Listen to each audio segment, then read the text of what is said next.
Kaixo ikusentzule eta ongi etorri Euskal City programara. Gaur kontan bi gonbidatu berezi ditugu, alde batetik Omaima eta bestetik Uxue. Atxaldeon biei. Atxaldeon. Bueno, dakizuen bezala, programa honetan Nafarroako leku ezberdinetatik ekartzen dugu jendea, bakoitzak bere esperientzia kontatzeko eta euskaraz pixkat gehiago jakiteko. Baina horren aintzinetik gustatuko zitzaidan pixkat zuen burua aurkeztea, beraz, Uxue hasiko zara? Bueno, Uxue dut izena, Uxue Rei, eta hemen goanez Uriñekoa, Txantreakoa. Eta, bueno, etorri gara, ikusiko dugu zenbaten duen elkarrezketanek, kazetaria naiz. Orain berriki karrera bukatu eta hortan nabil lanean. Eta deus gutxi, ez dakit. Non ibiltzen zara lanean, Uxue? Orain EITB-ren irratian ari naiz, Radio Euskal informatibotan, albistegitan, eta duela gutxi hasi naiz, baina hortxe kazetari bai. Eta euskaraz lan egiten duzu? Orain erderaz ari naiz. Bai, EITB-ek baditu hainbat irratikate, irrati emisora, eta horietatik erderaz den horretan ari naiz lanean. Eta ze afizio dituzu lanetik aparte? Bueno, ez dakit, guztiok gustuko ditugun horiek ez da lagunekin egotea, juerga ere nizuenka. Gero, idaztea ere gustuko dut eta marraztea ere bai, marraztea txikitatik eraman dut horretara, nik ere mantentzen saiatzen naiz. Gustu dut. Eta zure kasuan Omaima, konta iguzu? Nik adizekoa naiz, duela 10 urte, nago da hemen. Denbiz egon nintzen bizitzen Irunen, eta gero orono zen baztanen 8 urtezia, pastu dut afite. Eta, bueno, oraingoz ikasten batxiergoan nago, eta ongi nabil. Zer ikasteko intentzioa duzu gero? Gero nahiko nuke egin arte ederrak, baina nago dudetan zere gustatuko zitzaiten itea literatura konparada. Orden, oineken badut asti pentsatzeko, orden... Bide ezberdinak irekiak, ez? Eta ze afizio dituzu? Nago daik deibre edo gustatzen zai deitzea, haunitz, edo egotea da unekin dena bezala ere, eta pintatzea ere, eta mendien egotea edo... Naturarekin kontaktu ere gustatzen zaizu. Bueno, galdera motxo batzuk prestatu ditut zuek hobekixago ezagutzeko, eta nik ere zuei ezagutzeko, prestatu erantzuteko, errex-errexak dire, Zein da gehien gustatzen zaizuen urtaroa? Urtaroa udaberri izanen nuke. Naiz eta udan oporretan eta gabiltzan, udaberrian ikustu daudela zerbait horrek guraldiak joabetzen gaten den hortan, eta natura ere asko zalaiagote ikusten da, eta temperaturek gora egite horrek ere asko alaitzen nago, beraz udaberria, bai. Orduan, zuk nabaritzen duzu zure animan edo badagoela aldaketa urtaroen arabera? Bai, zen ikusten nire animoan ere eragina handia duela eguraldiak berak, eta hori da, guztia, egunak luzeagoak direnean, eta, gero Txantrako festak ere udaberren ditugu, beraz, hainbat arrazi ditut eta udaberria dut gustukoen. Zuk, Omaima?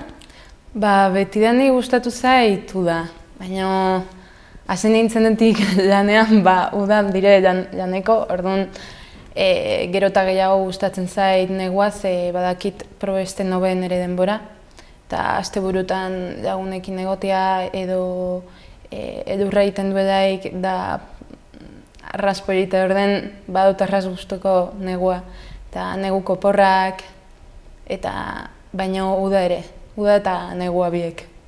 Bidaiatzea gustatzen zaizuen? Bai, baina xamarut jenderi bezain besten ikuste ez. Ez dakit hau esate hona den, baina nik uste oso modan dagoela bidaiatzea, eta ematen dut arain mundu guztia gustuko dela bidaiatzea, eta alik eta urrutien, eta esateako naiz ez dakit non, eta nik uste gustuko dut, baina ez dut esanen, ez dakit afizioetako bat, ez da. Eta gainera uste dut bidaiatzea baino, hurbil ere baditugula beste gauza asko ikusteko, beraz, bai, baina hori. Eta badago lekuren bat, hurbil edo urruti izan gustatuko zitzaizuna joate eta oraindik ez duzu aukerarik eduki? Bai, hori bai, ez da urruti dago gainera, ni oraindik Hego Amerikanen ez egona eta gustuko izanen nuke, asko hori itxaten dugu ez da motxile bat hartutek joatea, baina benetan gustatuko litzateak Latinoamerikan hainbat herrialdetara joatea bai. Eta bisitatzea. Zure kasuan, Omaima? Niri gehien bat gustatzen zait bidaiatzea kultura ezberdin bat ezagutzeko... Baliabide gisa? Bai. Eta azkeneko alditan lagunekin egon naizen bidaia arraspo egitek izan dire, orduan badut arraserrek berde ona, eta bai gustatzen zait bidaiatzea, baina ere gero eta zailago ikusten dut. ekonomikoki delako zailago eta gero eta Gero eta afizioa handiagoa bihurtu orduan eta garestiago izaten da afizioa, ez? Eta baduzudeik aukera bidaiatzeko ez duzu diruik, eta baduzudeik diru ezin zelagan. Ordendu da, baina bai, gustoko dut. Aipatu duzu lehen gustatzen zaizula mendian ibiltzea, musika entzutea gustatzen zaizu? Bai, gustatzen zait, haitzea musika estilo desberdinek, eta hezkuntza desberdinetan, ingelesez gehien bat, baina euskaraz ere bai, gustatzen zait haunitz, gehien bat kantautoreak, Mikel Urdangarin edo odako batzuk, eta musika desberdinen generalian. Zure kasuan, Uxue, musika entzuten alduzu kotxean, kalean, herrian? Unero gainera, nik joera hori dut kalean nagoela edo aurikularra jarri eta beti jaren entzuten gabe musika entzuten. Eta nire kasuan, gainera, nik ere estilo desberdinak ere ditzen ditut, eta asko gainera frantsesez nire kasuan. Eta baita rap edo trap edo frantsesea gustuko dut, hizkuntza frantsesan belgak edo. Eta gero musika euskaldunen ere bai, bastante. Eta musika euskaldunen artean badago talderen bat bereziki maite duzuna? Nik talde bat hartuta etengabean hori aditu baino, egia esan da, kanta solteak ditzen ditut, baina berri txarraken hainbeste ere gustuko ditut, eta baina izaro ere bai, egia esan da, momentuaren arabera, baina horiekoa ditut bertan bai. Irakurtza gustatzen zaizue? Bai, eta esan behar dut azken denboraldi honetan ez duela hainbeste egin, irakurketa apartu utzino, baina azken aldi honetan saiatu naiz berriz ere hori berreskuratzen eta ratotxo batzuk pasatzeko bai. Gehiago egin beharko nuke, baina gustuko dut. Baduzu libururen bat bereziki markatu datzuena edo baduzuna oroitzapen berexiren bat libururen batekin? Bai, nik liburu favorito asko daukat, baina gehien bat gustatu izan zait bat Milan Kunderana, deitzen dela La insoportable levedad del ser erderatz. Eta arras momentu honean deitu nuen, eta gustatu zitzaiten pide bat. Baina ere gustatzen zaizkit novela beltzak, gehien bat, eta bertze genero batzuk ere. Zu bauzu libururen bat hola bereziki markatu datzunen? Markatu ez dakit, eta ja urteak pasatu dira, baina egia da adibidez Agatha Christien baten bat ere oso gustuko izan dudala, eta batez ere gogoan dut euskeraz, ez zen alairik ere geratu, uste duela izena, berez Amar Beltxena da liburua, euskeraz beste izenburu bat du, baina hori eta gainera instituton bidalit izatelako irakurri nuen, baina oso gustora eta oso engantxatua.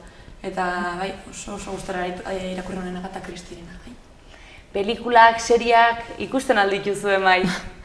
Maiz ez, baina bai ikusiatut serie pare batzuk gustatu zaizkitenak haunitz. Bat, arras mitikoa Juego de Tronos, bai? Zoietako izan zara engantxatu egon zaren. Bai, arras. Eta gero bertze bat Mr. Robot, hacker batena eta arras interesgarria dela. Eta horiek biekin... Geldituko zinen. Bai. Baina ez dakit zer famarekin aterako nahi zen emandiz, esan du dia bidaiatzea hain beraz dudala, eta egia da, pelikula eta seriekin ere, ez dakit zer duan, baina enez engantxatzera iristen normalean. Baten bat, txikiagoan nintzenan ikusi izan du, baina egia da ez duela lortzen engantxatzea Juego de Tronos esan duzu, hasi nintzen ikusten, baina behin bukatu ere ez dut egin, eta tira, pelikulak baten bat, badut hor, ez dakit erderaz la txika danesa, neska daniarra edo, dena oso berez izan zen, baina oso gutxitan ikusten ditut pelikulak, ez da, baten bat guztoko daude, baina ez dute ohitura hori denbora pelikulak eta seriak ikusten pasatzeko. Kuergazaleak zaretela aipatu duzue, zaila izanen da, baina aukeratzekotan egun bat edo besta bat urte osokoa zein aukeratuko zenuten? Nik nahiko argi dut, uztailaren 6, nire kasuan bai. Uztailaren 6 oso egun berezia da, eta txupinazara noski, San Ferminetako txupinazaarena, eta gainera nahiz San Ferminak gero egun asko diren eta gau asko, baina batez ere uztailaren 6ko goiz eta eguerdi parte hori dut gustukoen. Elkartzeko ohitura duzu kuadrillakoekin eta gozaltzeko edo? Bai, beti auzoan bertan txantrean egiten dugu gosaria 9:30 fuerte hasten gara, eta gero gutxienez orain arte, bai, esagetzen gara 12:00 udaletxe plazan ez, baina Gaztelu plazan edo Jaruta partean egoten txupinazoa botatzen dutenerako, bai. Zuk zer beste aukeratuko zenuke? Iten zait zaila, azkenean da konpartitzea momentuek lagunekin eta baino aukeratzekotan bat izango zen bastandarren bitzarra, ze iduritzen zait arras besta polite, hasieratik bukaera arte, goiza karrozetan gustora herrikoekin, gero atxatean lagunekin eta bazkari eta denak sortzen du giro arras polite, bastanen. Egun kompleto bat errago zenuke? Bai, iduritzen zait arras kompletoa. Edo bertzena zo 31, azkeneko 31 ospatu nedako lagunekin eta badute dako rekuerdo ona, baina bastandarren bitzarra, bai. Sekula gezur txikiren bat botako zenuten eta balduze burutan gezur txikiren bat hemen kontatzeko modukoa gurasoei, lagunei? Ez dakit. Txikitan nintzen arras gezurtie. Bai. Txikitako gezurra honitz tortzen zaizkit burure. Osa, behin erran nuen, ez dakit, nire eskolako konsergiari, erran nion nire aitetxi asesinatu ziotela. Eta zinotxitzatan dena. Eta nire ama, pues, erran zion barkatzeko super preocupada eta, bueno. Kiston disgustuak. Bai. Zer gautzara inera daba. Baina gezurrak, bueno, aspaldiko bat hartzea hobe, ez da hemen izan barra. Hoi da. Baina, bueno, nahiko formala nintzen, baina egia da, marraztea oso gustuko nuen txikitan ere, behin, eta horretzen ez egun hortaz, irakasleari esaten nion beti aurrezkuntzan izanen zen, amatxin urte betetzela marrazki bat eginen dio dai, ze baztak egiten txoko desberdinak klasean, eta getako batzen marraztekoa, eta nik betian egon nahi nuen. Eta Fermin, amatxin urte betetzea, eta bale, eta gero igual urtean bost aliz esaten nion gauza bera. Eta horretzen ez gainera harrapatu ninduen egun hori, ze ama etorri zen bilet, esan zion, esan dit, usuek amatxin urte betetzea dela. Eta nola, baina, bueno, holako gezur txikitxoak, holakoak. Euskal Herrian pertsona handiz daude euskaran eragin dutenak eta erraten aldena ikono modukoak direla, bat aukeratzekotan, naiz eta ez ezaguna izan edo ez publikoki oso ikusia egon, zin aukeratuko zenuten? Egirran, ezakit. Zaila egiten zaizu bai, egiten zaitzaia, Ez dakit. Bueno, oso ezaguna direnak eta eskertzeko asko dieguna, baita Kika Moenarriz bera ere, ez da euskal kulturan asko dindu, idazle asko, abeslariak, baina behitu, esanen nuke, taipatuko, Xabier Olarra itzultzailea da, eta itzulpen asko egin ditu euskerara, eta nik uste euskerara itzulpenak egin dituzten horien lana ere baloratzeko aukera bat ere badela, ez da? Orduan behitu Xabier Olarra gainera, ezaguna dut gainera, baina hemen aipatuko nuke nik uste karpena handia egiten dutela. Zuk zalantzan utziko dugu eta saio aurrera iban ala okurritzen bazaizu, esango kontatuko batzen. Eta galdetegiarekin bukatzera joateko, amets bat daukazuena azken aldian bueltaka? Zein litzateke?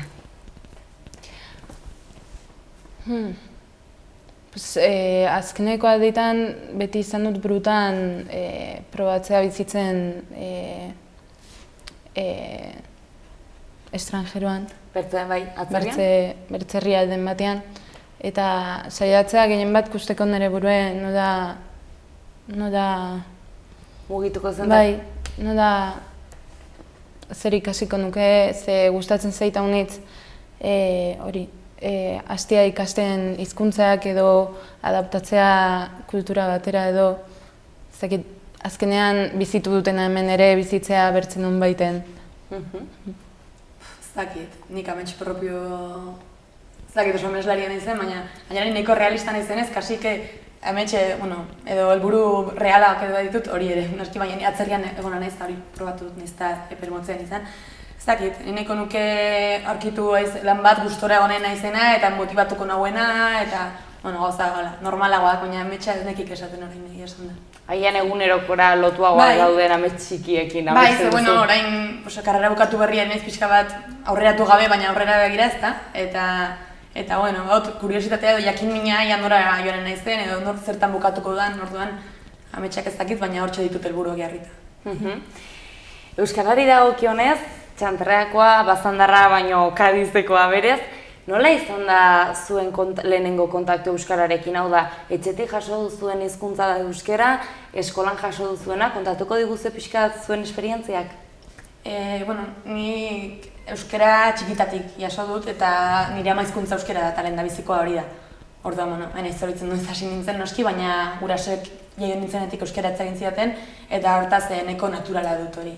Gero, kasi aldi berean gaztelerarekin, ze etxean euskaraz egiten dugu, baina aitona amonekin ez, orduan kasi aldi berean, baina euskara izan zen lehendabizikoa beraz kontaktua lehendabiziko momentu hortatik izan dute. Zure gurasoak Iruñakoak dira edo beste herrietakoak? Bai, Iruñekoak dira biak auzokoak, Txantreakoak, eta, aita berez, aitaren familia Herriberrikoa da, Olitekoa, bizkat egualderago hortxe, eta baina biak Iruñekoak, bai. Eta euskeraz txikitatik ikasi dut haiek ere edo euskaldun berriak dira? Haiek, euskaldun berri esango genuke ez da, besterik gabe jaioetzetik ez dutelako. Uste dut aita 14 urte zituela edo hasi zela, bere kabuz ikasten euskera, etxean ez zuen jaso, eta amak pixka beran dago 18-19 urte zituela. Haiek ikasi behar izan zuten, eta nik zortea izan dut, eta jaioetzetik jaso dut. Zure kasuan, Amaima? Nire gurasoak marrokiarrak dira, eta haiek gazteak zirenean torri ziren, baina Kadizera. Eta ni jaio nintzen Kadizen. Orduan, Kadizen 10 urte arte, edo 11 urte arte egon nintzen. Eta gero, hasi nintzen ikasten euskara, Irunen nintzetek bizitzen, baina han asignatura bezala. Eta gero, han irakasle arrasuna izan nuen, orduan hor izan zen piztu zitzaitetik interesa, bai, eta iduritu zitzaiten arras hizkuntza polite, ere. Orduan, gero mugitu nintzen Oronozera, eta han hasi nintzen DBH ikasten erderaz. Orduan, asignatura ere euskara bat nuen. Eta ikasi nuen euskara ongi, baina nik uste puskezobe izintzela apuntatu bat eman nintzen hasieratik euskarara. Ze, izateko oinarri hon bat eta itia DBH euskaraz lagundu izin zetan bastante. Eta gero, saiatu nintzen aldatzen euskarara eta azkenean aldatu nintzen modeloz laugarren DBH-en. Eta laugarren DBH euskara zinuen, eta izan nuen irakasle bat arrasuna ere, Baztangoan, eta gozatu nuen bastante, kurtso hortan, euskaraz. Eta nik uste hobetu nuela, justo urte hortan bastante. Eta azkenean ere eragintzetan Oronozen nire lagunek solasten dute euskeraz eta inguruko jendeak ere haunitz. Orduan, azkenean komunikatzeko behar zenuen, ez? Komunikatzeko eta den azkenean hartu nion praktika eta lagun ustetan bastante. Eta errango zenuke bat ez ere kalean ikasi zenula lagun artean edo oinarria beharrezkotzat hartzen duzu eta institutua izan zela bat ez ere oinarri garrantzitsuena? Bai, oinarria izan zen institutua, baina egiten fluideza edo baiari hori? Bai, edo ahal izatea pentsatu euskeraz eta ez erderaz, azkenean lagunekin egotea laguntzen du pide bat. Azkenean beharra duzu hori pentsatu euskeraz egoteko pertsonekin eta komunikatzeko ongi. Orduan gehiago lagunekin eta inguruko jendea. Zuk non ikasi zenuen txikia zinela? Nik aurre eskola egin nuen Txantrean bertan, euskeraz egin nuen, eta gero Arturo Kanpion eskola publikoan auzoan, eta institutua ere auzoan bertan egin nuen egunaten. Dena nik D ereduan egin dut guztia. Eta zu eskolara joan zarenean eta beste aurrekin elkartu zarenean, oroitzen duzula, euskara presente zegoen zuen eguneroko bizitzan edo aldaketa egon zen alde hortatik? Ez, presente ez zegoen. Egia da nik txiki-txikitatik hartzen nik nahi zoritzen noski horre eskolan, baina gero beti zen irakasle aurrean zegoela euskaraz egin behar genuen D ereduan ginelako, eta hori zaten zen irakasleak beti eskatzen zeguna euskaraz egin, baina gero klasekin artean erderaz egiten genuen beti. Eta hori mantendu zen gainera, 6 urte genituenetik batxiliargoa bukatu genuen arte, orduan ere den erderaz. Beraz, hori nik etxean euskaraz bai, eta gero gelakideekin, gehienekin erderaz egiten nuen. Eta gaur egun zure harremanak erdaldunak dira auzoan edo euskaldunak? Benetik dut egia esan da, eta batetik da nire kuadrilla edo jendea badago euskeraz badakiena, eta D eredutik pasatu dena, baina, ez dakit kuadri asko den horrelako, baina batzuk A ereduko dira, nahasia gaude. Orduan batzuek ez dakite euskeraz, baina gainera deusez, ez dute asignatura bera ere egin. Orduan, batzutan egia da hori aitzakia bat ere badela, egin genezakela esfortzu bat euskeraz egiteko, baina nik kuadrian mintzat beti erderaz egiten dut. Gero badaude beste harreman batzuk, eta hiekin beti euskeraz egiten dut, baina nik kanpo izaten da, normalean. Eta alde hortatik, ze iritzi duzu? Hau da, uste duzu prozesu hortan edo haurtzaro hortan, zerek uste duzu eragin duela erderara jotzeko aurrek eta zuen artean irakasle dagoenean erderaz harremantzeko? Nik batetik, esan dut, arrazoi bezala, egia da, haibidez, horitzen ez, lehen hezkuntza guztian, 18 ginen klasean ez gehiago, eta nire nintzen guraso euskaldunak zituen bakarra. Orda, nire nintzen bakarra etxean euskeraz egiten zuena. Noski egin genezaken esfortzu bat, batez ere haiek, klasean euskeraz egiteko eta hobetzeko, horrela bestela ez da hobetzen. Baina nik uste hasieratik hartu zutela, eta genuela, ni ere sartu nintzelako zaku hortan. Baina hain eroso etzeuden euskeraz, berderaz. Eta ohitu ginen dutara, eroso hartu genuen, ez da hori izan zen joera. Gero ja, behin ohitura hartuta zailagoa aldatzea, eta nik hori lertzen dut. Orduan, nik aitzaki hori genuen.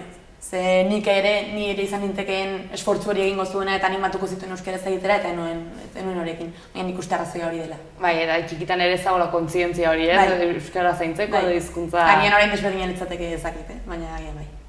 Zure kasuan, Omaima, iritsi zinenean baztan ere, imaginatzen dut Irunen bizitzen zenuen ingurua etzelain euskalduna. Eta baztan ere iristen hasieran gogorrekin alzitzaizun zure inguru guztia euskalduna zela ikusten eta zuk etzenula euskera haunditzi dominatzen. Bai, nabaritu nuen desberdintasun handie Irunetik Oronozera, ze erran duzun bezala Irunen jendeak bere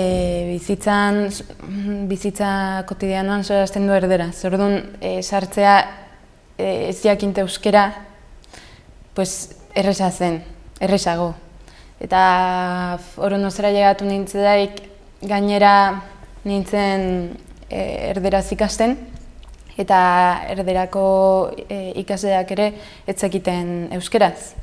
Orduan, ikusten gineodaik jendeak sozializatzen zela, erdazionatzen zela euskeraz.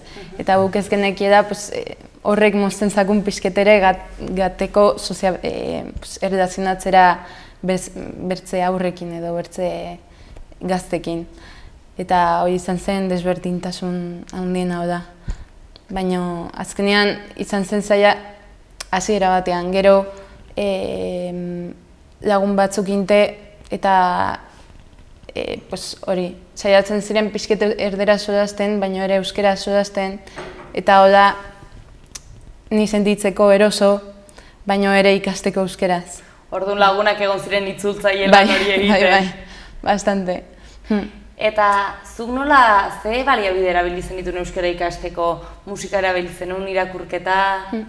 Bai, egierteko musika lagunduzetan haunitz, ze denbora hortan haitzen duen musika haunitz, eta hasi nintzen haitzen taldeak Kenzazpi bezala eta Audakoak, eta Kenzazpi gehien bat gustatu zitzaiten pide bat, eta hasten nintzen bilatzen itzulpenak, eta azkenean horrekin nahi eta nahi ez ikasten duzu zerbait. Eta gero ere eskolan bidetzen zazkiguten liburuek deitzeko. Horiekin ere azkenean gustatzen zitzaiten deitzea, euskera ziten zitzaiten pisutxoe, baina horrekin ere ikasten nuen. Eta zure gurasoak ze iritzi edo ikuspuntu eduki dute euskararekiko azkenean Marruekosetik etorrita, espainola ikasi behar izango zuten segurazki, eta ondotik alabak euskeraz. Zer esaten zizuten etxean? Nire ama zagon arrazpozik ikasi nuelak euskera, baina gero nola zutenin batxiergoaz euskeraz, azkenean ze izan nahi bertzeko. Haiek izan zuten pixket dificultate hori ikastien erderaz, gero etortzeko eta hasteko ikasten euskeraz eta zute ikasi euskeraz. Ze ere ez haien inguruan jendeak ez zuzorazten euskeraz. Izan da zailago ikastea euskeraz erderaz, baina eta nire amak erten data segitzeko ikasten euskeraz eta atratzeko titulua badazpada hemen iten duten lana edo ikusten du futuro bat euskerakin. Nafarroara begiratuta, nola ikusten duzue gaur egun panorama? Bueno, nik uste Nafarroa beti esan dut ez da nahiko, bitxia dela guztia, ze saltoa daude, non zauden, ez da iparraldera goio eta askoz euskaldunagoa da, gero Iruñetik jaitsi eta gero ez da gutxiago, eta alde handia dago baita bai jakintzaren aldetik eta baita jarreraren aldetik euskerarekiko. Azken asteotan jaso ditugu albiste batzuk ez da, adibidez ez dela euskera baloratuko meritu bezala posaketetan edo lan publikoetan. Ez dakit, nik uste asko dugula egiteko, baina jarrerarekin da. Eta gero ja ikastea beste kontu bat ere da. Baina jarrerarekin pena ematen dit, askok ez dute ikusten euskera den, eta ez bakarrik altxorra, baina erabilgarri dela, eta asko bizi gara euskeraz. Eta gehiago biziko bagina asko zuekin. Zu nola ikusten duzu? Nik bai ikusten dut, zekit igual da, torri naizelako kanpotik eta baina bai ikusten dut badela jendean gogo bat edo saiatze bat euskera bultzatzeko edo gehien bat Nafarroan, igual Gipuzkoan Gipuzkoan egon naiz bizitzen. Gipuzkoan ikusten nuen, jendeak baduela normalizatuago euskeraz ikasten dela edo euskera dagoela hobe Nafarroan, baina Nafarroan igual ikusten dut gehiago mugimendu hori euskera bultzatzeko edo. Ikusten dut toki batzutan, baina beste toki batzutan nahi gutxi ikusten dut. Jarrera positibo hori, tokiaren arabera noski, baina beste batzuk interesik ez, baizik eta gaizki ikusten dute edo ez dute gustuko, ikusi besterik ez dago, batzuk nolakoi konnotazio negatiba duten euskerarekiko, ez dela gurea edo inposizioa dago esaten dute. Orduan, nahiago nuke pentsatu horrela dela zuk esaten duzun bezala toki guztietan, baina pena ematen dit ikusteak ez, nire ustez ez da horrelaren ere. Bai, ala ere, bai ikusten dut alderdi negatibo ere. Ez eta hori ere badago, eta jende asko animatzen da ikastera, eta gainera erronka bat da, ikastea zerotik eta bakoitzak ere, baina pena ematen dit uste dut asko dagoela betzeko hortan ere. Uste duzue batez ere hiriburutara hurbiltzerakoan euskaraz dakitenek ez dutela euskara behar bezain bestea erabiltzen? Bai, eta hori Iruñan ikusten dut, eta baita ez ni Bilbon bizi izan ez 4 urtez, han ikasi nuelako karrera kazetaritza, eta han ere ikusten dut.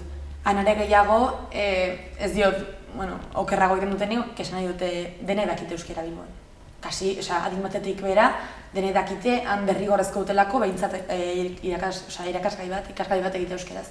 Dene dakite eta gutxi, oso gutxi erabiltzen da. Orduan niri horrepena baten dit. Eta kazetaritza ikasterako orduan, euskaraz imaginatzen dut ikasi zenuela, ikusten zenuen jendeak ez zuela nahikoa mailarik euskaraz lana egin ahal izateko? Nola bizitzen zenuen hori? Bai, behitu, gainera nik uste hor pertsona ezberdinak ziren, batzuk ari ziren euskeraz ikasten gerora euskeraz lan egin ez zutelako, edo bintzat gutxienez formazio hori euskeraz jaso nahi zutelako, eta nik ezagutzen du jendea, sartua zena karrera euskeraz, besterik gabe euskera ez galtzeko. Eta nik uste apostu bat dela, ez dut ausartegia denik, baina apostu bat dela euskaraz ikastea, sinetxita posible dela gero euskaraz lan egitea edo horrela jarraitzea, denetik zegoen. Batzuk gero maila, ez hasiko baloratzen ez da, baina maila saltu desberdinak ere baziren. Bai, nondik iritsia zinen eta gero ze jarrera zenuen, ze gogo zenuen. Eta kazetaritzan uste duzu garrantzitsua dela euskara ongi dominatzea bertatik lan egin ahal izateko? Bai, noski. Komunikazioan ari garen bitartean ez da. Komunikazioan ari garen bitartean maila on bat behar da. Eta nahiz eta gero erderaz lan egin, nik uste ni orain erderaz ari naiz. Baina hala ere, izatea horregatik diot ez dela altxorra bakarrik euskera, eske oso praktikoa da. Eta oso erosoa da eta oso ongi dago jakitea beraz. Horrek sekulako garrantzia behar luke izan, eta nik uste berez nire karrean ez diotela behar bezalako garrantzia eman maila on bat izateari. Irakasleen partetik edo, unibertsitatearen partetik ere ez zaio garrantzia dirik eman horri. Pixka bat, ingurura begirata zuen buruak begiratuz, erosketak egitera ibaten zaretenean edo Iruñako taberna batera pote bat hartzera, baztanen ere bai, berdin, euskaraz edo erderaz izaten da lehenengo hitza? Ni baztanen ikusi dutena da, adin batetik aintzin, haunitz solasten dela erderaz. Eta, bueno, aritzen naiz lanean ostatu batean. Orduan ikusten dut haunitz jotzen dutela erderara.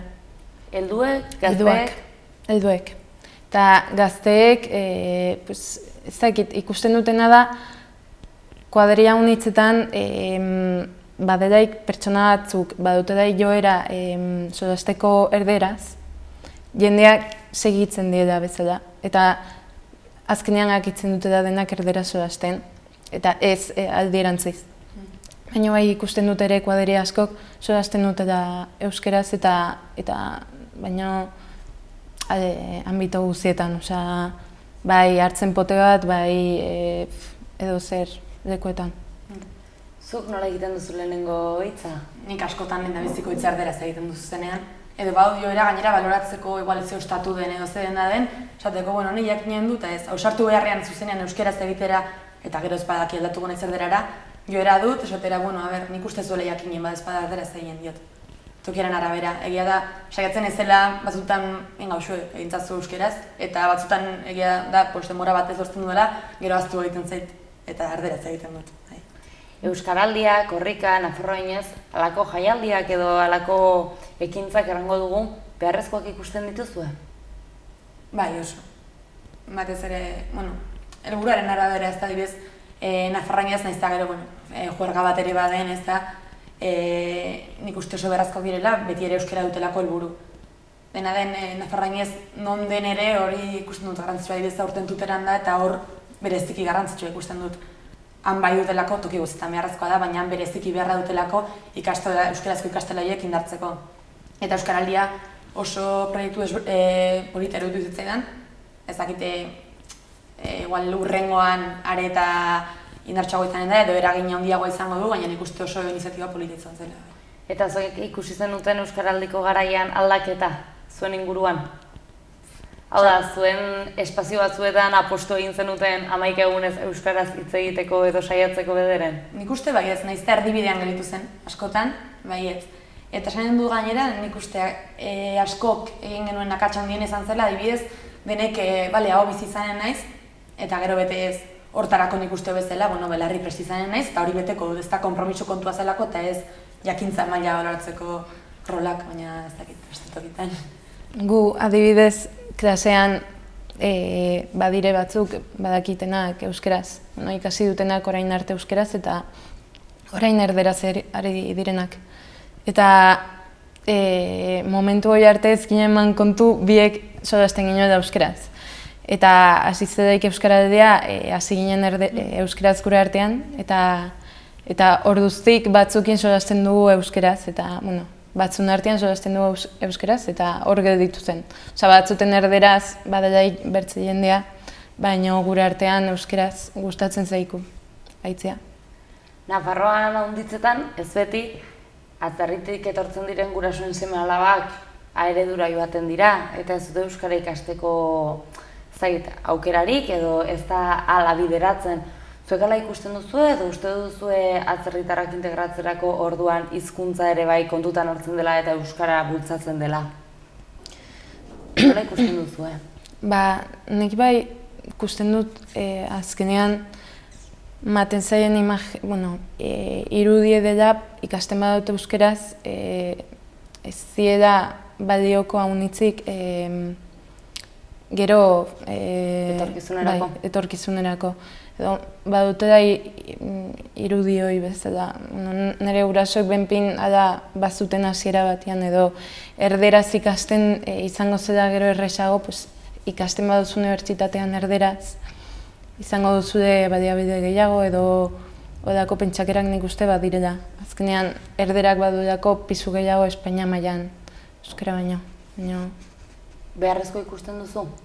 Atzerritarrei ere euskara erakustea eta euskararen mundura murgiltzea? Nik uste dut baietz. Nik uste dut azkenean atzerritarrendako dela ona eta hemengo jendeandako ere bai. Azkenean badelako adaptazio bat eta hezkuntza da arras importantea. Orduan ez bada ikasten hizkuntza ez dago dako adaptazio. eta bai ikusten dut garrantzitsu. Zuk bezala uste dut. Eta gainera, egia da, nik uste gutxienez Iruñan edo gauzadan bertan, atzerritik etorritakoek beti eredura egiten dutela, arrazoia ez dakitzen, seguraski hori ere izanen da ez da uste dutelako, baina nik uste beste onerroa ere badela. Ez dakit nola egin beharko genuken gonbidapen hori, baina nik uste horrela baldin bada ez da bakarrik izanen haiek horrela ikusten dutelako. Igual guk ere ez dugu jartzen behar bezain beste, ez dakit animatzeko edo.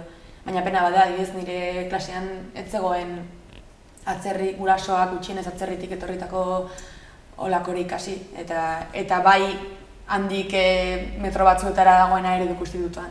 Orduan salto handia da bai. Etorkizunera begira, nola ikusten duzu Euskara Nafarroan?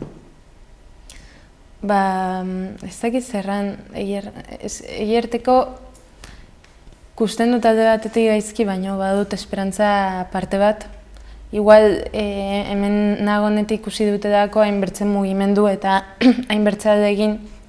Orduan, ikusten dut parte batetik jendeak bai nahi duela aldatu egoera. Baina bai ikusten dut zaila ere badelako jendean pasibilitate bat edo badelako guztitik pixket.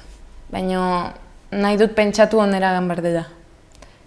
Zuk Uxuen, nola ikusten duzu? Ez dakit, nire nago bat ere ziur nola dagoen. Egia da eta asko pozten nahi jendea asko ikusten duela animatua ikasteko eta erabiltzeko, gutxienez kontzientzia hori izateko. Baina nik uste ezin dela bakarrik izan, importantena da herritarrek edo nahi izatea euskaraz bizi, baina nik uste ezinbestekoa dela babes hori jasotzea instituzioetatik eta lakoetatik, eta ikusiko dugu betetzen duten egin babera, ez da? Bera, ez dakit, enago bat ere ziur nola dagoen, batzutan uste dut gero ezta polarizatuago goren dela euskararen alde egiten duten horien arteko jarrera eta kontrako dena, eta beste batzutan uste dut bera egin duela, baina enago bat ere ziur egia esan da. Uste duzu euskararekiko badagoen gorroto hori kulturalki edo zerbait zagin dola erran, baina badagoela oso oinarri oso finko batetik abiatua dagoela eta pixkat ez jakintasunetik oinarritua dagoela, edo nola ikusten duzu gorroto hori? Nik uste ez jakintasuna dagoela. Eta gainera nahiago utola pentsatu, Nahiago pentsatu horren atzean ez jakintasuna dagoela eta ez argudio formaturiz ez du sinesten argudio landu bat dagoenik hori justifikatzeko. Nahiago pentsatu, horiek ez direla kezkatu ere egin, ez da pixka gehiago jakiteaz eta horregatik dela. Ezagit zerran.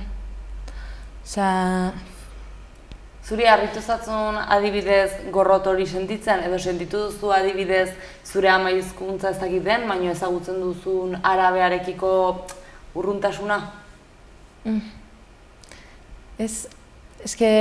Bai ikusi dut, bai sentitu izan dut azkenean jendean gorrot hori euskararekiko, baina haien ideologian parte delako, azkenean ez dut konpartitzen, baina maten diot esplikazio hori, daudela ideologia baten barne, edo baina bai gehiago ikusten dut indiferentzia gorroto baino gehiago, igual. Eta bukatzeko nola gustatuko zitzaizuen aukera izanez gero ikustea hemendik 30 urtetara euskara? Hemendik 30 urtetara, hemen egotea gustatuko zitzaiten, egirteko, baina gustatuko zitzaiten igual hori azkenean egoera hobetzea eta eskoletan izatea hori konjunto gehiago edo azkenean solastu dugune atzerritarrek izatea joera gehiago sartzeko euskerara eta ez izatea odako diferentziak edo hori gustatuko zitzaiten kustea. Nire gustatuko litzaidake batez ere askoz normalizatuago eta euskararen erabilera eta ez bakarrik mugatua arlo akademikora edo beste gabe batzutan ematen du euskal kultura edo erlo batzutan bakarrik erabiltzen dela, izan bersolaritzan, izan euskal dantzetan edo izan lakotan, ez da? Eta nahi nuke jendeak ikustea, esparru askotan erabil daitekela eta bizi daitekela orduan biziago ikusi nahi nuke euskera, eta hori ikusiko dugu urteekin, 30 urtetara horrela baldin bada poztuko naiz. Bueno, bikote, plazerra handi bat izan da zuei hemen edukitzea, eta zuekin solasaldi entretenagarri eta interesgarria edukitzea, eta espero dut euskaraz mintzatzen segitzea, eta plazer bat, mila esker biei. Berdin, mila esker. Bueno, eta zuei ikusantzule, mila esker horregoteagatik, plazerra handi bat izan da, jarraitu euskaraz bizitzen, euskara lau haizetara zabaltzen, eta laizter arte, zoriontsu bizi.